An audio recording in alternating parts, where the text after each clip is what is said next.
ओम नमो भगवते वासुदेवाय। जय श्री कृष्णा। राधे राधे। मेरे सभी प्यारे भक्तों पर भगवान विष्णु की कृपा सदा सर्वदा बनी रहे। आज सावन मास का दूसरा बृहस्पतिवार है। भगवान बृहस्पति देव की पूजा अर्चना के लिए बृहस्पतिवार को व्रत करके बृहस्पति देव भगवान की कथा भी अवश्य सुननी चाहिए।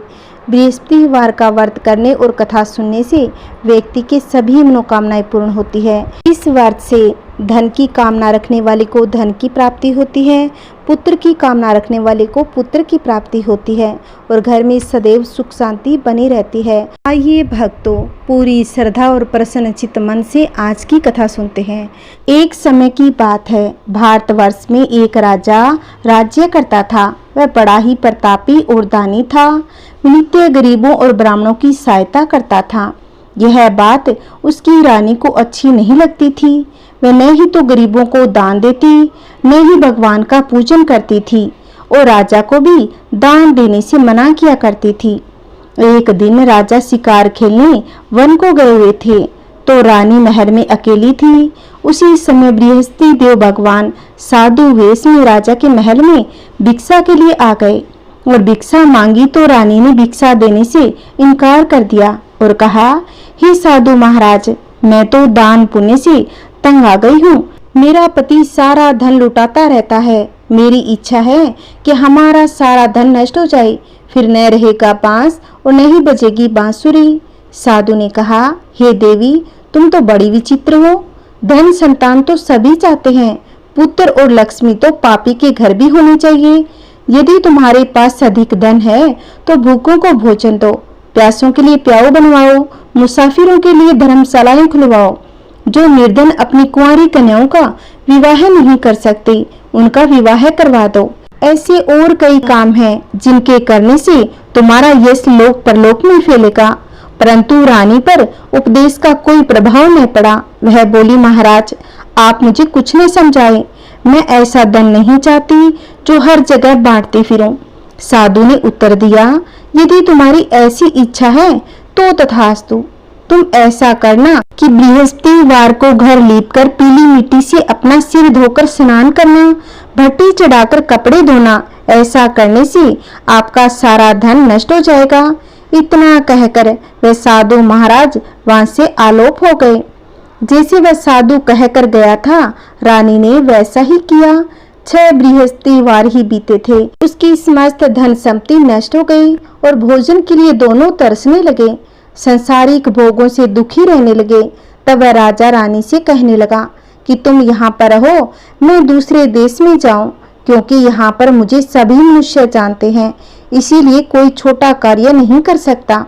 देश चोरी प्रदेश भीख बराबर है। ऐसा कहकर राजा प्रदेश को चला गया। वहां जंगल को जाता और लकड़ी काट कर लाता और शहर में बेचता। इस तरह जीवन व्यतीत करने लगा। इधर राजा के प्रदेश जाने पर रानी और दासी दुखी रहने लगी। एक समय जब रानी और दासियों को 7 दिन बिना भोजन के रहना पड़ा तो रानी ने अपनी दासी से कहा, हे दासी, पासी के नगर में मेरी बहन रहती है, वह बड़ी ही धनवान है। तू उसके पास जा, कुछ ले आ ताकि थोड़ा बहुत गुजार बसर हो जाए। दासी रानी की बहन के पास गई। उस दिन गुरुवार का दिन था। रानी की बहन उस समय बृहस्पतिवार की कथा सुन रही थी। दासी ने रानी की बहन को अपनी रानी का संदेश दिया, लेकिन रानी की बड़ी बहन ने कोई उत्तर नहीं दिया। जब दासी को रानी की बहन से कोई उत्तर नहीं मिला तो वह बहुत ही दुखी हो गई। उसे क्रोध भी आया। दासी ने वापस आकर रानी को सारी बात कह दी। सुनकर रानी ने अपने भाग्य को कोसा। उधर रानी की बहन ने सोचा कि मेरी बहन की दासी आई थी, परंतु मैं उससे नहीं बोली, इससे वह बहुत दुखी हुई होगी। कथा सुनकर और पूजन समाप्त कर वह अपनी बहन के घर गई और कहने लगी, हे बहन, मैं बृहस्पतिवार का व्रत कर रही थी। तुम्हारी दासी गई, परंतु जब तक कथा होती है तब तक न उठते हैं न बोलते हैं, इसीलिए मैं नहीं बोली। कहो, दासी क्यों गई थी? रानी बोली, बहन, तुमसे क्या छिपाऊं, हमारे घर में खाने तक को अनाज नहीं था। ऐसा कहते कहते रानी की आंखें भर आई। उसने दासी समेत पिछले 7 दिनों से भूखे रहने तक की बात अपनी बहन को विस्तार पूर्वक सुना दी। रानी की बहन बोली, देखो बहन, भगवान बृहस्पति देव सबकी मनोकामनाओं को पूर्ण करते हैं। देखो शायद तुम्हारे घर में अनाज रखा हो। पहले तो रानी को विश्वास नहीं हुआ, पर बहन के आग्रह करने पर उसने अपनी दासी को अंदर भेजा तो उसे सचमुच अनाज से भरा एक घड़ा मिला। यह देखकर दासी को बड़ी हैरानी हुई। दासी रानी से कहने लगी, हे रानी, जब हमको भोजन नहीं मिलता तो हम व्रत ही तो कर रहे थे, इसीलिए क्यों न इनसे व्रत और कथा की विधि पूछ ली जाए ताकि हम भी व्रत कर सकें। तब रानी ने अपनी बहन से बृहस्पतिवार व्रत के बारे में पूछा। उसकी बहन ने बताया, बृहस्पतिवार के व्रत में चने की दाल और मुनक्का से विष्णु भगवान का केले की जड़ में पूजन करें तथा दीपक जलाएं, व्रत कथा सुने और पीला भोजन ही करें। इससे बृहस्पति देव भगवान प्रसन्न होते हैं। व्रत और पूजन की विधि बताकर रानी की बहन अपने घर लौट गई। 7 दिन के बाद जब गुरुवार का दिन आया तो रानी और दासी ने व्रत रखा। गुड़साल में जाकर चना और गुड़ लेकर आई, फिर उससे केले की जड़ तथा विष्णु भगवान का पूजन किया। अब पीला भोजन कहाँ से आए? इस बात को लेकर दोनों बहुत दुखी हो गई, क्योंकि उन्होंने व्रत रखा था, इसीलिए बृहस्पति देव भगवान उनसे प्रसन्न थे। इसीलिए वे एक साधारण व्यक्ति का रूप धारण कर 2 थालों में सुंदर पीला भोजन दासी को दे गए। भोजन पाकर दासी प्रसन्न हो गई, फिर रानी के साथ मिलकर भोजन ग्रहण किया। उसके बाद वे सभी गुरुवार को व्रत और पूजन करने लगी। बृहस्पति भगवान की कृपा से उनके पास फिर से धन संपत्ति आ गई, परंतु रानी फिर से पहले की तरह आलस्य करने लगी। तब दासी बोली, देखो रानी, तुम पहले भी इस प्रकार आलस्य करती थी, इस कारण सभी धन नष्ट हो गया। अब हमें भगवान बृहस्पति की कृपा से धन मिला है तो फिर से आलस्य करने लगी। रानी को समझाते हुए दासी कहती है कि बड़ी मुसीबतों के बाद हमने यह धन पाया है, इसलिए हमें दान पुण्य करना चाहिए, भूखे मनुष्यों को भोजन कराना चाहिए, धन को शुभ कार्यों में खर्च करना चाहिए, जिससे तुम्हारे कुल का यश बढ़ेगा, स्वर्ग की प्राप्ति होगी, पितर प्रसन्न होंगे। दासी की बात मानकर रानी अपना धन शुभ कार्यों में खर्च करने लगी। इससे पूरे नगर में उसका यश फैलने लगा। उधर राजा एक दिन दुखी होकर जंगल में एक पेड़ के नीचे आसन जमाकर बैठ गया। वह अपनी दशा को याद करके व्याकुल होने लगा। बृहस्पतिवार का दिन था। एकाएक उसने देखा कि निर्जन वन में एक साधु प्रकट हुए हैं। वह साधु वेश में स्वयं बृहस्पति देवता थे। लकड़हारे के सामने आकर बोले, हे लकड़हारे, इस सुनसान जंगल में तू चिंता मगन क्यों बैठा है? लकड़हारे ने दोनों हाथ जोड़कर प्रणाम किया और कहने लगा, महात्मा जी, आप सब कुछ जानते हैं, मैं क्या कहूँ? यह कहकर रोने लगा और साधु को अपनी आत्म कथा सुनाई। महात्मा जी ने कहा, तुम्हारी स्त्री ने बृहस्पति के दिन बृहस्पति भगवान का निरादर किया है, जिसके कारण रुष्ट होकर उन्होंने तुम्हारी यह दशा कर दी। अब तुम चिंता को दूर करके मेरे कहने पर चलो तो तुम्हारे सब कष्ट दूर हो जाएंगे और भगवान पहले से भी अधिक संपत्ति देंगे। तुम बृहस्पति के दिन कथा किया करो। 2 पैसे के चने मुनक्का लाकर उसका प्रसाद बनाओ। शुद्ध जल से लोटे में शक्कर मिलाकर अमृत तैयार करो। कथा के बाद अपने सारे परिवार और सुनने वाले प्रेमियों में अमृत व प्रसाद बांटकर आप भी ग्रहण करो। ऐसा करने से भगवान तुम्हारी सब मनोकामनाएं पूरी करेंगे। साधु के ऐसे वचन सुनकर लकड़हारा बोला, हे प्रभु, मुझे लकड़ी बेचकर इतना पैसा नहीं मिलता जिससे भोजन के उपरांत कुछ बचा सकूं। मैंने रात्रि में अपनी स्त्री को व्याकुल देखा।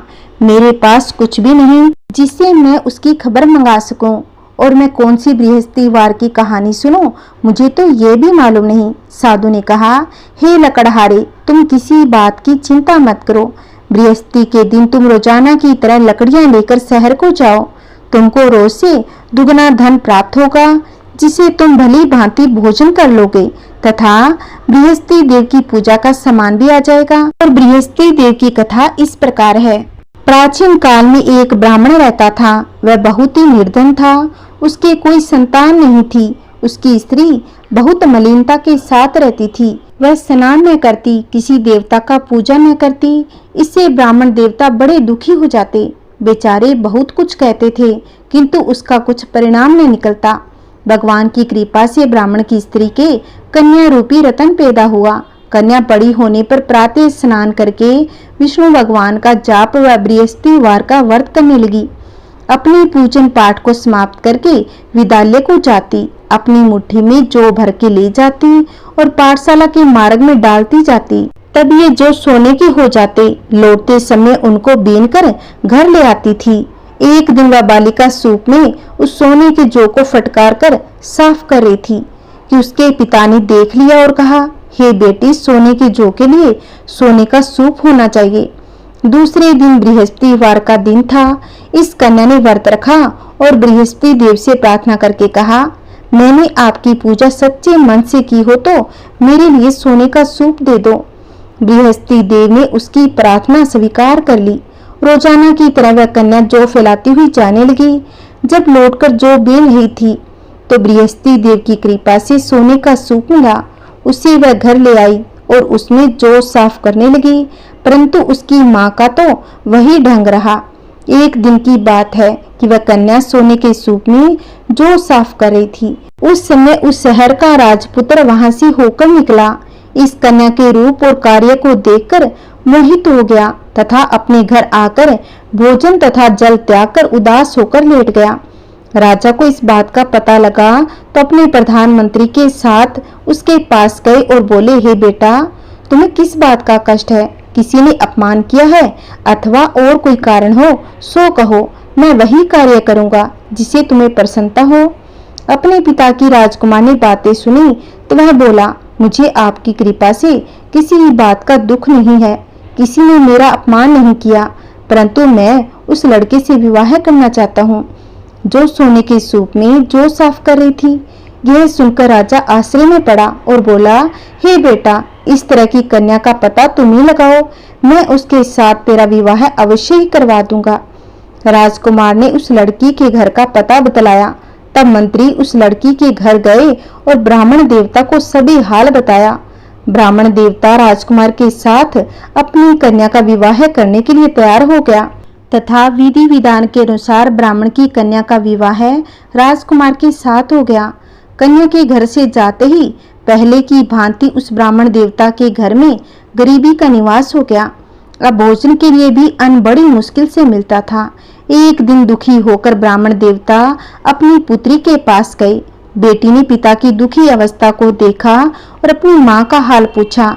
तब ब्राह्मण ने सभी हाल कहा। कन्या ने बहुत सा धन देकर अपने पिता को विदा कर दिया। इस तरह ब्राह्मण का कुछ समय सुखपूर्वक व्यतीत हुआ। कुछ दिन बाद फिर वही हाल हो गया। ब्राह्मण फिर अपनी कन्या के यहाँ आया और सारा हाल कहा तो लड़की बोली, हे पिताजी, आप माताजी को यहाँ पर लेकर आओ, मैं उसे विधि बता दूंगी जिससे गरीबी दूर हो जाए। वह ब्राह्मण देवता अपनी स्त्री को साथ लेकर पहुंचे तो अपनी माँ को समझाने लगी, हे माँ, तुम प्रातः काल प्रथम स्नान आदि करके विष्णु भगवान का पूजन करो तो सब दरिद्रता दूर हो जाएगी। परंतु उसकी माँ ने एक भी बात नहीं मानी और प्रातःकाल उठकर अपनी पुत्री के बच्चों की जूठन को खा लिया। इससे उसकी पुत्री को बहुत ही गुस्सा आ गया और एक रात को कोठरी से सभी सामान निकाल दिया और अपनी माँ को उसमें बंद कर दिया। प्रातःकाल उसे निकाला तथा स्नान आदि करा के पाठ करवाया तो उसकी माँ की बुद्धि ठीक हो गई और फिर प्रत्येक बृहस्पतिवार को व्रत रखने लगी। इस व्रत के प्रभाव से उसके माँ बाप बहुत ही धनवान और पुत्रवान हो गए और बृहस्पति के प्रभाव से वह इस लोक का सुख भोगकर अंत में स्वर्ग लोक को चले गए। इस प्रकार कथा सुनाकर साधु महाराज अंतर्ध्यान हो गए। धीरे धीरे समय व्यतीत होने पर फिर वही बृहस्पतिवार का दिन आया। लकड़हारा जंगल से लकड़ी काटकर किसी शहर में बेचने गया। उसे उस दिन और दिन से अधिक पैसा मिला। राजा ने चना गुड़ आदि लाकर गुरुवार का व्रत किया। उस दिन से उसके सभी कलेश दूर हो गए। परंतु जब दूसरा गुरुवार का दिन आया तो बृहस्पतिवार को व्रत करना भूल गया। इस कारण बृहस्पति भगवान नाराज हो गए। उस दिन उस नगर के राजा ने विशाल यज्ञ का आयोजन किया तथा शहर में यह घोषणा करवा दी कि कोई भी मनुष्य अपने घर में भोजन न बनाए, आग जलाए। समस्त जनता मेरे यहाँ भोजन करने आए। इस आज्ञा को जो न मानेगा उसे फांसी की सजा दी जाएगी। इस तरह की घोषणा संपूर्ण नगर में करवा दी गई।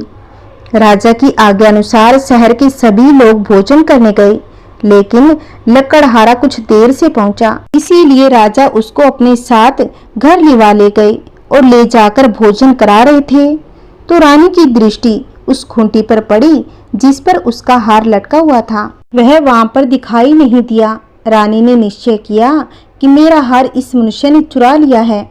उसी समय सिपाहियों को बुलाकर उसको कारागार में डलवा दिया।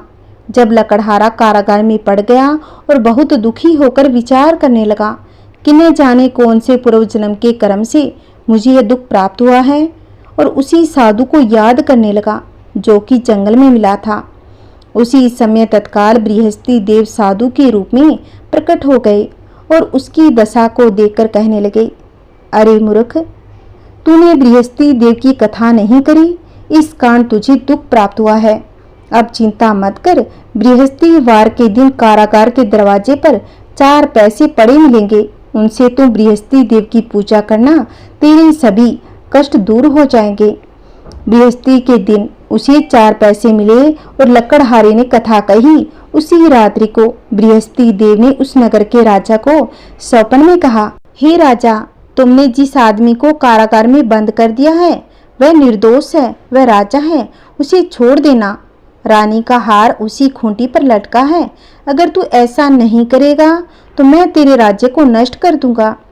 इस तरह रात्रि के स्वप्न को देखकर राजा प्रातःकाल उठा और खूंटी पर हार देकर लकड़हारे को बुलाकर क्षमा मांगी तथा लकड़हारे को योग्य सुंदर वस्त्र आभूषण देकर विदा कर दिया। बृहस्पति देव की आज्ञा के अनुसार लकड़हारा अपने नगर को चल दिया। राजा जब अपने नगर के निकट पहुंचा तो उसे बड़ा आश्चर्य होने लगा।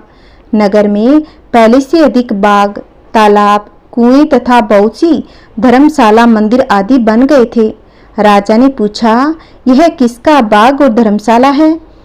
तब नगर के सब लोग कहने लगे, यह सब रानी और बांदी के हैं। तो राजा को आश्चर्य हुआ और गुस्सा भी अधिक आया। जब रानी ने यह खबर सुनी कि राजा आ रहे हैं तो उन्होंने बांदी से कहा, हे दासी, देख, राजा हमको इतनी बुरी हालत में छोड़ गए थे। हमारी ऐसी हालत देखकर वह लौट न जाए, इसीलिए तू दरवाजे पर खड़ी हो जा। आज्ञा के अनुसार दासी दरवाजे पर खड़ी हो गई। राजा आए तो उन्हें अपने साथ लिवा लाई। तब राजा ने क्रोध करके अपनी रानी से पूछा, यह धन तुम्हें कैसे प्राप्त हुआ? तब उन्होंने कहा, हमें यह सब धन बृहस्पति देव के इस व्रत के प्रभाव से प्राप्त हुआ है। राजा ने निश्चय किया कि 7 रोज बाद तो सभी बृहस्पति देव का पूजन करते हैं, परंतु मैं प्रतिदिन में 3 बार कहानी तथा रोज व्रत किया करूंगा। अब हर समय राजा के दुपट्टे में चने की दाल बंधी रहती तथा दिन में 3 बार कहानी कहता। एक रोज राजा ने विचार किया कि चलो अपनी बहन के यहाँ हो आए। इस तरह निश्चय कर राजा घोड़े पर सवार हो अपनी बहन के यहाँ चलने लगा। मार्ग में उसने देखा कि कुछ आदमी एक मुर्दे को लिए जा रहे थे। उन्हें रोककर राजा कहने लगा, अरे भाइयों, मेरी बृहस्पति देव की कथा सुन लो। वे बोले, लो, हमारा तो आदमी मर गया, इसको अपनी कथा की पड़ी है। परंतु कुछ आदमी बोले, अच्छा कहो, हम तुम्हारी कथा भी सुनेंगे। राजा ने दाल निकाली। जब कथा आदि हुई तो मुर्दा हिलने लग गया, और जब कथा समाप्त हुई तो मुर्दा राम राम करके खड़ा हो गया। आगे मार्ग में उसे किसान खेत में हल चलाता हुआ मिला। राजा ने उसे देख उससे बोला, अरे भाई, तुम मेरी बृहस्पतिवार की कथा सुन लो। किसान बोला, जब तक मैं तेरी कथा सुनूंगा तब तक 4 हरेया जोत लूंगा। जा अपनी कथा किसी और को सुनाना। इस तरह राजा आगे चलने लगा। राजा के हटते ही बेल पछाड़ खाकर गिर गए तथा किसान के पेट में बड़ी जोर का दर्द होने लगा। उस समय उसकी माँ रोटी लेकर आई। उसने जब यह देखा तो अपने पुत्र से सब हाल पूछा और बेटे ने सभी हाल कह दिया। तो बुढ़िया दौड़ी दौड़ी उस घुड़सवार के पास गई और उससे बोली, मैं तेरी कथा सुनूंगी, तू अपनी कथा मेरे खेत पर चलकर ही कहना। राजा ने बुढ़िया के खेत पर जाकर कथा कही, जिसके सुनते ही वह बेल उठ खड़ा हुआ तथा किसान के पेट का दर्द भी ठीक हो गया। राजा अपनी बहन के घर पहुंचा। बहन ने भाई की खूब मेहमानी की दूसरे रोज प्रातःकाल राजा जगा तो वह देखने लगा, सब लोग भोजन कर रहे थे। राजा ने अपनी बहन से कहा, ऐसा कोई मनुष्य है जिसने भोजन नहीं किया हो? मेरी बृहस्पतिवार की कथा सुन ले। बहन बोली, हे भाई, यह देश ऐसा है कि पहले यहाँ लोग भोजन करते हैं, बाद में अन्य काम करते हैं। अगर कोई पड़ोस में हो तो देख कर आऊं। वह ऐसा कहकर देखने चली गई, परंतु उसे कोई ऐसा व्यक्ति नहीं मिला जिसने भोजन न किया हो। अतः वह एक कुम्हार के घर गई जिसका लड़का बीमार था। उसे मालूम हुआ कि उसने यहाँ 3 रोज से किसी ने भोजन नहीं किया।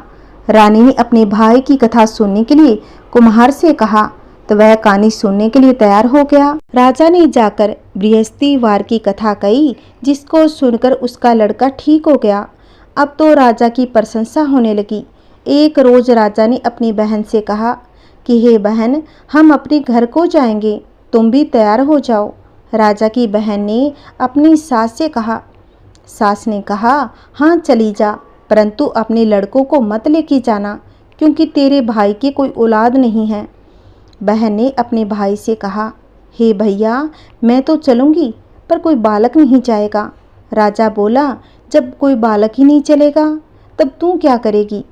बड़े दुखी मन से राजा अपने नगर को लौट गया। राजा ने अपनी रानी से कहा, हम निर्वंशी हैं, हमारा मुँह देखने का धर्म नहीं है और कुछ भोजन आदि नहीं किया। रानी बोली, हे प्रभु, बृहस्पति देव ने हमें सब कुछ दिया है, वह हमें औलाद अवश्य देंगे। उसी रात को बृहस्पति देव ने राजा के सपन में कहा, हे राजा, उठ, सभी सोच त्याग दे, तेरी रानी गर्भ से है। राजा की यह बात सुनकर बड़ी खुशी हुई। 9वें महीने में उसके गर्भ से एक सुंदर पुत्र पैदा हुआ। तब राजा बोला, हे रानी, स्त्री बिना भोजन के रह सकती है, पर बिना कहे नहीं रह सकती। जब मेरी बहन आए तुम उससे कुछ मत कहना। रानी ने सुनकर हाँ कर दिया। जब राजा की बहन ने यह शुभ समाचार सुना, वह बहुत खुश हुई तथा बधाई लेकर अपने भाई के यहाँ आई। तब रानी ने कहा, घोड़ा चढ़कर तो नहीं आई, गधा चढ़ी आई है। राजा की बहन बोली, भाभी, मैं इस प्रकार न कहती, तुम्हें औलाद कैसे मिलती? बृहस्पति देव ऐसे ही हैं, जैसी जिसके मन में कामनाएं हैं सभी को पूर्ण करते हैं। जो सद्भावना पूर्वक बृहस्पति देव का व्रत करता है एवं कथा पढ़ता है अथवा सुनता है, दूसरों को सुनाता है, बृहस्पति देव उसकी सभी मनोकामनाएं पूर्ण करते हैं। भगवान बृहस्पति देव उसकी सदैव रक्षा करते हैं। संसार में जो मनुष्य सद्भावना से भगवान जी का पूजन व्रत सच्चे हृदय से करते हैं तो उनकी सभी मनोकामनाएं पूर्ण करते हैं। जैसी सच्ची भावना से रानी और राजा ने उनकी कथा का गुणगान किया तो उनकी सभी इच्छाएं बृहस्पति देव जी ने पूर्ण की थी। इसीलिए पूर्ण कथा सुनने के बाद प्रसाद लेकर जाना चाहिए और हृदय के साथ उसका मनन करते हुए जयकारा बोलना चाहिए। बोलिए बृहस्पति देव भगवान की जय, बोलिए समस्त देवी देवताओं की जय, बोलिए शिव पार्वती की जय, बोलिए माता लक्ष्मी की जय, बोलिए विष्णु भगवान की जय। आइए भक्तों, पूरी श्रद्धा भावना के साथ अब हम सुनेंगे आरती। जय बृहस्पति देवा, ओम जय बृहस्पति देवा, छिने छिने भोग लगाऊं कदली फल मेवा। ओम जय बृहस्पति देवा, जय बृहस्पति देवा, तुम पूर्ण परमात्मा, तुम अंतर्यामी, जगत पिता जगदीश्वर, तुम सबके स्वामी। ओम जय बृहस्पति देवा, जय बृहस्पति देवा, चरणामृत निज निर्मल, सब पातक हरता, सकल मनोरथ दायक, कृपा करो भरता। ओम जय बृहस्पति देवा, जय बृहस्पति देवा, तन मन धन अर्पण करे, जो जन शरण पड़े, प्रभु पर कट तब हो कर, आकर द्वार खड़े। ओम जय बृहस्पति देवा, जय बृहस्पति देवा। दीन दयाल दयानिधि भगतन हितकारी, पाप दोष सब हरता भव बंधन हारी। ओम जय बृहस्पति देवा, जय बृहस्पति देवा। सकल मनोरथ दायक सब संशय हारो, विषय विकार मिटाओ संतन सुखकारी। ओम जय बृहस्पति देवा, जय बृहस्पति देवा। जो कोई आरती तेरी प्रेम सहित गावे, जेठानंद आनंद कर सो निश्चय पावे। ओम जय बृहस्पति देवा, जय बृहस्पति देवा। एक बार प्रेम से बोलिए विष्णु भगवान की जय।